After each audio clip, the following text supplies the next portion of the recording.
Salutare și bine v-am regăsit! Bun venit la un nou videoclip în care testez mâncare din oraș. Și pentru că ultimile filmări pe care le-am făcut, cele mai multe vizualizări a avut shawarma, deci nici nu mă așteptam. O shawarma vom testa și astăzi și o să ajung la Le Gustos. Cam asta e locația, acum am ajuns și văd că are câteva mese afară unde putem mânca. Nu știu dacă se comandă la geam sau înăuntru, hai să intrăm să vedem. Avem aici și meniu, văd.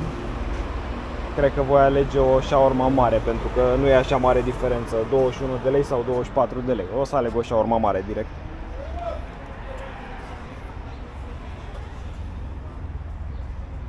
Asta dacă e deschis. Hai, salut, da, o shawarma mare.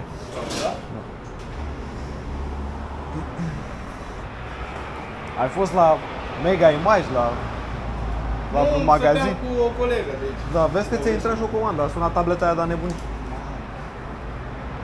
Nu știu care, dar o sunat de a nebunit. Asta, la roșu. Da, da. O shawarma mare, cu de toate. Ia un loc acum să fac acolo și să securizez cartea. Ok. Bine, mersi. Ne-am pus și la masă. Arată super, super bine shawarma asta, chiar nu mă așteptam. Locația pare micuță așa, nu ai zice că o face așa mișto shawarma. Ia să ne punem să și mâncăm. Deci încă o dată, așa arată shawarma asta.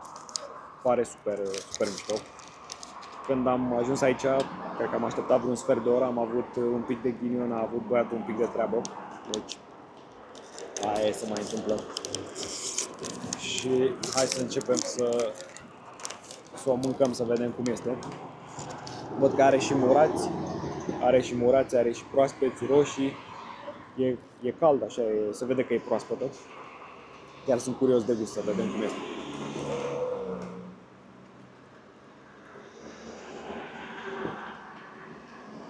Bună!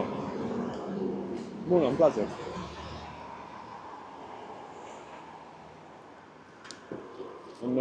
În celălalt filmuleț al meu cu shawarma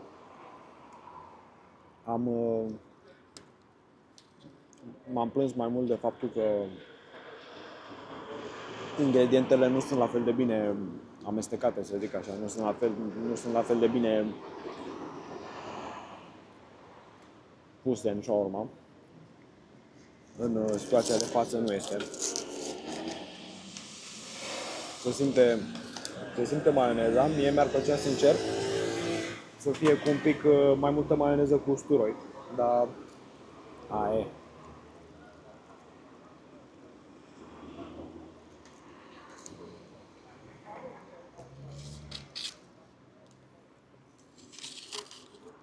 E interesant așa.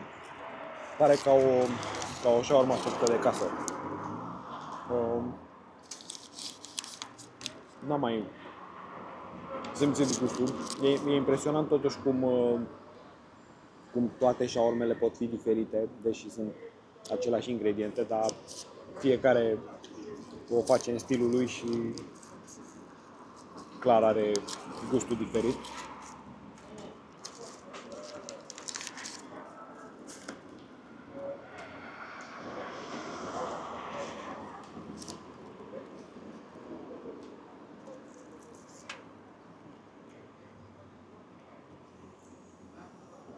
Cred că cartofii au fost făcuți proaspăt.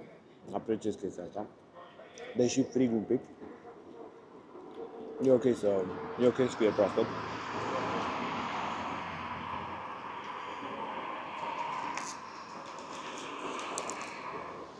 Vreau să o compar acum și cu shawarma de la geam, de la Tommy's 3, unde am mai fost.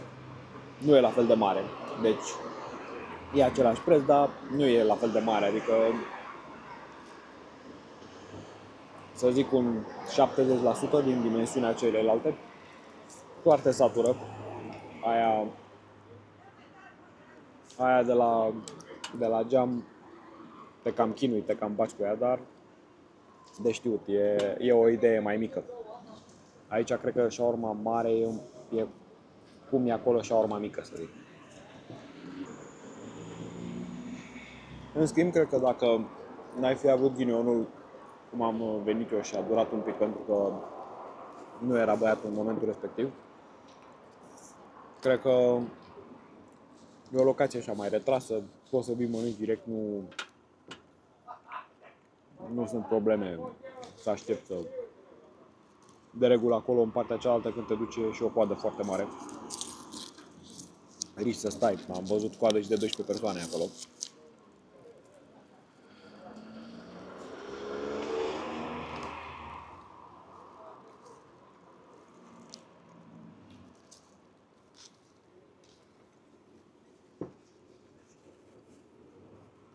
Și față de în partea cealaltă, îmi place foarte mult că ai unde să stai, ai totuși o măsuță. E umbră aici, sunt copaci, e super ok. Sunt 3 măsuțe toate. Dar e bine că ai unde să stai, până la urmă urmei.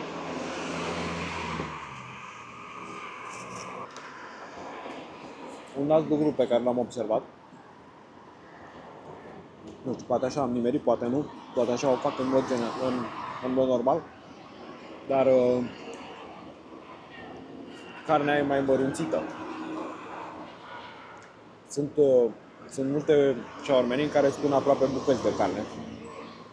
Aici e un pic mai îmbărunțită și mi se pare că îi dă un gust mai bun, sincer. Acum poate mi-e și foame și de asta zic lucrul ăsta.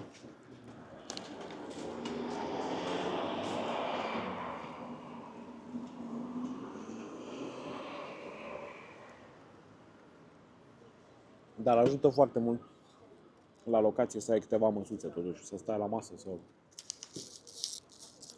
vii, te oprești la umbră, stai la masă, nu cum am mâncat acolo pe scooter. Acolo ori o iei la pachet, ori nu prea ai ce face, o mănânci în stradă. Și ajută foarte mult, e copaci, e umbră, nu se simt cele 32 de grade cât mi-a arătat în bord la mașină când am ajuns aici.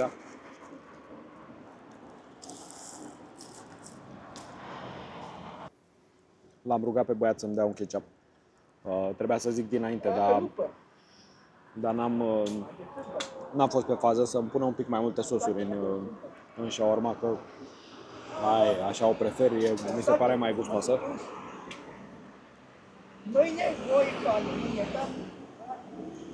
Da, de mult n-am mai avut un sos la masă. Înainte știu că shawarmeriile efectiv puneau și maioneza și sosul și ketchupul pe masă.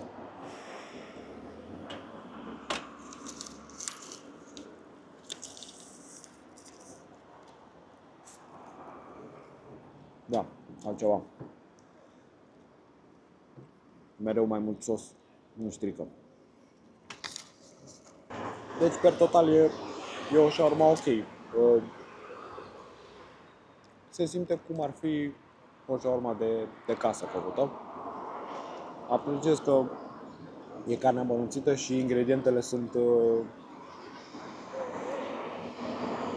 cât de cât mai bine amestecate. Sunt multe shawarma în care ai ori mulți cartofi în partea de jos, ori nu mai ai niciun sos. Aici e destul de ok distribuit tot conținutul, cu mica mențiune că nu prea am sosuri pentru că n-am cerut eu destul de mult, dar cei de aici au fost super ok să-mi dea tot ketchupul la masă și apreciez mult chestia asta.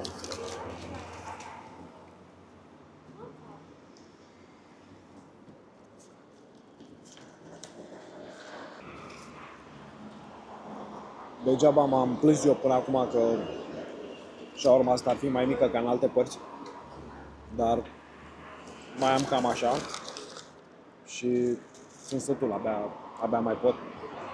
Deci te satură, shawarma mare aici te satură. Cum am zis, în partea cealaltă, da, este mult mai mare, dar te cam bați cu ea, faci shawarma pe din două. Shawarma la două farfurii, să zic așa, că nu poți să termini decât dacă, nu știu, ești nemâncat de 2 zile. Da, gata, am și terminat. A fost ce trebuie. Mi-a plăcut foarte mult prezentarea. E cum a venit așa în farfuria asta. Mi-a plăcut că am stat aici la umbră. În schimb, nu știu, mi se pare din ce în ce mai ciudată Constanța.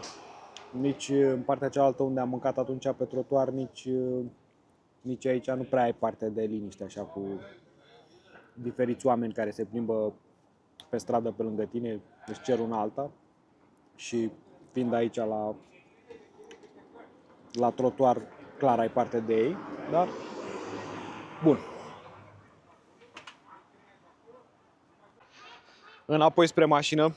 A fost o shawarma bună. Se simte așa ca o shawarma de casă. Clar te satură, e foarte în regulă. Și de revenit, da, dacă sunt în zonă și îmi e poftă de o shawarma, recomand. N-am avut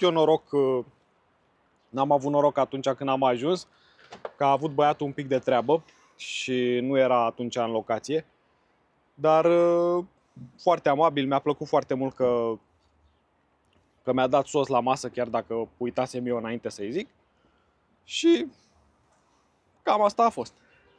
Da, dacă v-a plăcut, vă mulțumesc și ne vedem în episodul următor.